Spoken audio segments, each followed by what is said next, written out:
कैसे अपरिमेय संख्या है।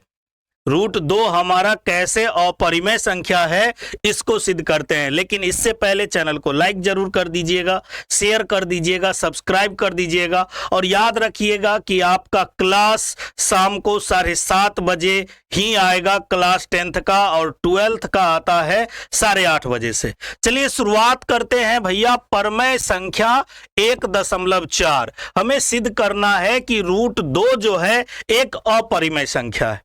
जैसे कहते हैं ना, क्या कहते हैं कि कोई कहता है कि मैं बेगुनाह हूं, मतलब मैंने कोई गुनाह नहीं किया, तो पुलिस क्या करती है, उस पर कार्रवाई करती है गुनहगार मानकर। फिर कोर्ट में प्रूफ दिया जाता है, तब जा करके क्या होता है कि वो प्रूफ अगर सच्चा ना हो तब जा करके वो बेगुनाह साबित होता है। लेकिन पहले क्या करना पड़ता है सर जी, पहले उसको गुनहगार मानना पड़ता है। अगर कोई कहता है कि रूट 2 एक अपरिमेय संख्या है, हम बोलेंगे नहीं मानेंगे, हम बोलेंगे नहीं मानेंगे, तुमको जो बोलना है बोलते रहो। अगर रूट 2 अपरिमेय संख्या है तो हमको बताओ कैसे है, हम मानेंगे परिमेय संख्या है। हम क्या मानेंगे, परिमेय संख्या है। मतलब हम हमेशा उल्टा मानेंगे। क्यों?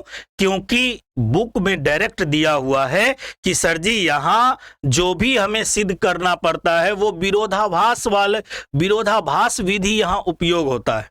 कौन सा विरोधाभास विधि उपयोग होता है? तो हम उल्टा मानेंगे। हम ये माना है कि रूट अपरिमेय संख्या है, हम बोलेंगे नहीं तुम गलत है, तुम गलत है, हम उल्टा मानेंगे। हम क्या करेंगे, हम लिखेंगे कि माना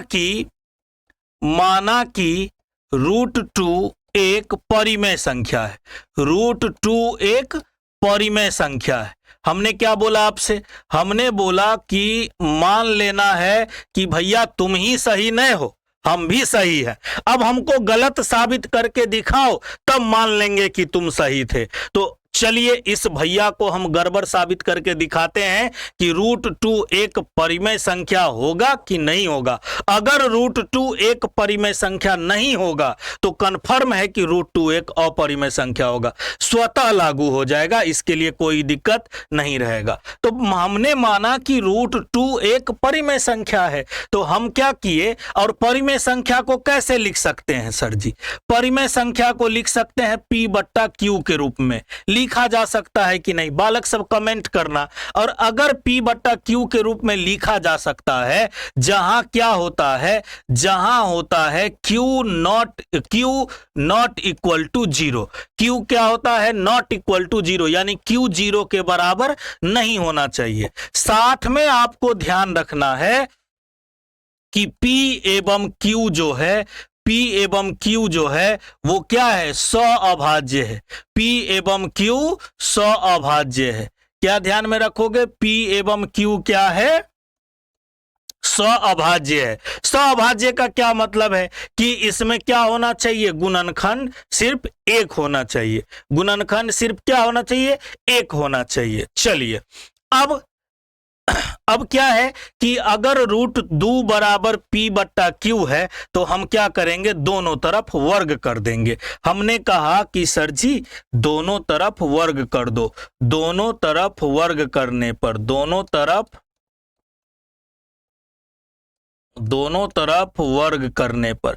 तरफ अगर हमने वर्ग कर दिया तो क्या होगा, रूट 2 का वर्ग हो जाएगा, होगा कि नहीं, और P/Q का वर्ग हो जाएगा, होगा कि नहीं, हो जाएगा।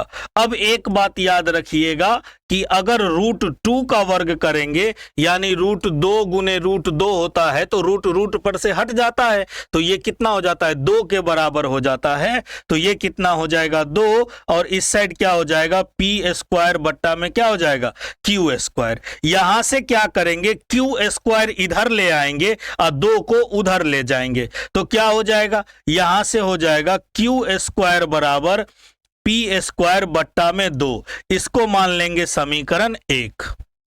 इसको क्या मान लेंगे, समीकरण 1 मान लेंगे। बात समझ में आया? अब एक बात बताइए, अगर P² बट्टा में 2 है, इसका मतलब है कि 2 जो है वो P² को विभाजित करता है।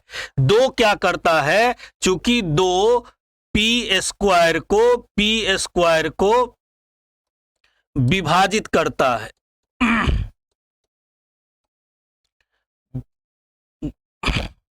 या इसको ऐसे लिख सकते हैं, जो पी स्क्वायर 2 से विभाजित है, पी स्क्वायर 2 से विभाजित होता है, ठीक है, यहां हो रहा है। तो इसीलिए हमें याद रखना है कि हमने पर में 1.3 अभी थोड़ा देर पहले पढ़ा है। क्या पढ़ा है कि सर जी अगर पी स्क्वायर 2 से विभाजित है तो क्या होगा, पी भी 2 से विभाजित होगा, पी भी 2 से विभाजित होगा। इसमें कोई दिक्कत है? पी भी 2 से क्या होगा, विभाजित होगा। कहां से ये हमने सीखा? ये हमने सीखा परिमेय 1.3 से। ये कहां से सीखा है सर जी? ये हमने सीखा है परिमेय 1.3 से। पी स्क्वायर अगर 2 से विभाजित होता है तो पी भी क्या होगा, 2 से विभाजित होगा। अब हमें एक बात बताइए कि अगर हमने लिखा आपको 16 का हमने बोला कि भैया गुणनखंड निकालो, आपने बोला सर जी 2 8 दूना 16, फिर बोला 2 4 दूना 8, फिर आपने बोला 2 2 दूना 4, फिर बोला 2, यहां पर हो जाएगा 2 एकम 2, कितना हो गया सर जी? यहां हुआ 2 गुने 2 गुने 2 गुने 2 हो गया। क्या हम इसको ऐसा नहीं लिख सकते कि 2 गुना में m, इसको हमने क्या मान लिया, m मान लिया। तो यहां पर क्या हो सकता है, 16 बराबर हम 2m भी तो लिख सकते हैं, नहीं लिख सकते? बिल्कुल लिख सकते हैं। अगर हम इसको ऐसे लिख सकते हैं तो क्यों ना हम इसको ऐसे भी लिख सकते हैं। क्या लिख सकते हैं सर जी? P बराबर 2m। नहीं लिख सकते? क्या लिख सकते हैं? P बराबर 2m लिखा जा सकता है कि नहीं, बताइए जरा सा। अगर P बराबर 2m लिखा जा सकता है तो एक बात बताइए, इसका मान अगर हम रख दे कहां पर, इसका मान अगर हम रख दे यहां पर तो क्या हो जाएगा? तो समीकरण 1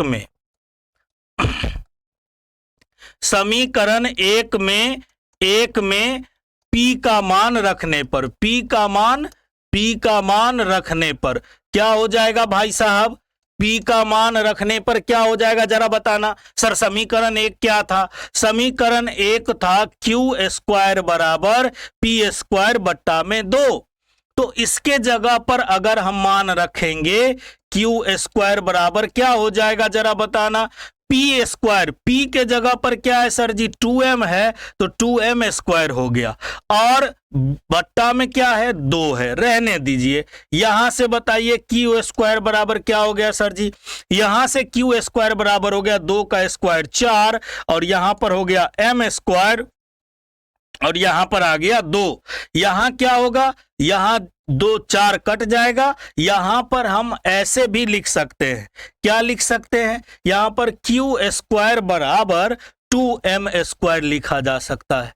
अगर 2 को हम यहां ले आए तो क्या हो जाएगा, m स्क्वायर बराबर Q स्क्वायर बट्टा में 2। मतलब Q स्क्वायर भी किससे, 2 से विभाजित हो रहा है। तो यहां हम क्लियर लिख सकते हैं कि चूंकि Q स्क्वायर 2 से विभाजित होता है, Q स्क्वायर 2 से विभाजित होता है, तो इसीलिए Q भी 2 से विभाजित होगा, Q भी 2 से विभाजित होगा। बताइए आप लोग, इसमें कोई दिक्कत है? अगर कोई दिक्कत है तो जरा सा बताइए, जल्दी से आप लोग कमेंट कर दीजिए और धड़ाक से बता दीजिए कि आपको यहां पर यह समझ में आया। अब एक बात ऐसा नहीं लग रहा कि सर जी यहां पर अगर गौर से देखिए, यहां पर अगर गौर से देखिए तो यहां पर देखिए कि P भी 2 से विभाजित होता है, और यहां पर देखिए कि Q भी 2 से विभाजित होता है। Q भी कितना से, 2 से विभाजित हो रहा है। तो P और Q अगर दोनों 2 से विभाजित होता है, यहां पर क्या है कि P एवं Q दोनों 2 से विभाजित होता है। P एवं Q दोनों 2 से विभाजित होता है। तो एक बात बताइए, हमें समझ में आ रहा है कि P एवं Q का एक उभयनिष्ठ एक उभयनिष्ठ गुणनखंड 2 है।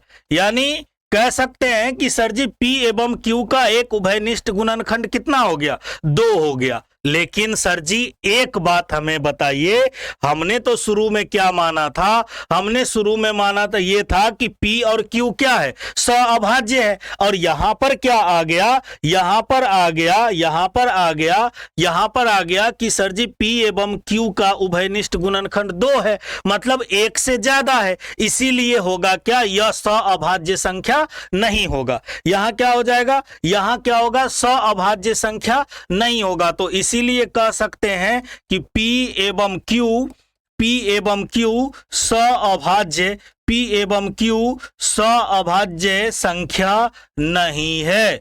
P एवं Q सअभाज्य संख्या नहीं है। और अगर सअभाज्य संख्या नहीं है तो यहां हमें क्लियर पता चल गया कि यहां विरोधाभास उत्पन्न होता है। यहां विरोधाभास उत्पन्न होता है कि यहां पर विरोधाभास उत्पन्न होता है कि सर जी हम जो पढ़ने जा रहे हैं कि P और Q जो सअभाज्य संख्या था वो सअभाज्य संख्या नहीं है। यहां विरोधाभास उत्पन्न होता है कि क्या होता है कि यह सअभाज्य संख्या है, यह सअभाज्य संख्या है। यानी यहां हमें यह क्लियर पता चल रहा है, क्या कि ये हमारा जो मानना था ये हमारा उल्टा साबित हो रहा है।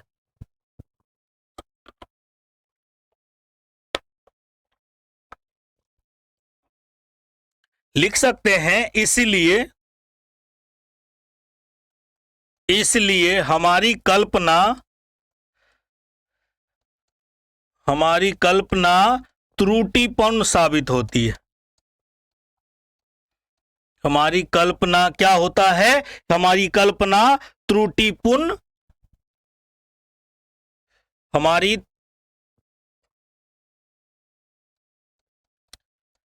साबित होती है।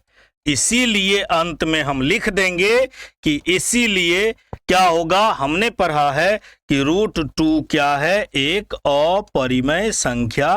√2 एक अपरिमेय संख्या है। क्यों? क्योंकि जो हमने माना था वो क्या हो गया? वो एक गड़बड़ हो गया। वो गड़बड़ क्या हो गया सर जी? हमने माना था √2 एक परिमेय संख्या है और P/Q के रूप में लिखा जा सकता है, जहां P और Q क्या है? सअभाज्य है। लेकिन हमने देखा कि P और Q जो है वो तो 2 से भी विभाजित हो रहा है और उसका उभयनिष्ठ गुणनखंड तो 1 भी होगा, तो 1 से ज्यादा तो हो नहीं सकता। इसीलिए यह परिमेय संख्या हो नहीं सकता। और अगर परिमेय संख्या नहीं हो सकता है तो ये हमारा क्या हो गया? जो हमने शुरू में माना कि एक √2 एक परिमेय संख्या है वो गलत साबित हुआ और इस वजह से हम कह सकते हैं कि √2 जो है वो क्या है? एक अपरिमेय संख्या है। अगर यहां तक आपको डाउट क्लियर है तो चलिए हम नेक्स्ट क्वेश्चन देखेंगे। नेक्स्ट क्वेश्चन क्या होता है? नेक्स्ट क्वेश्चन हमारा होगा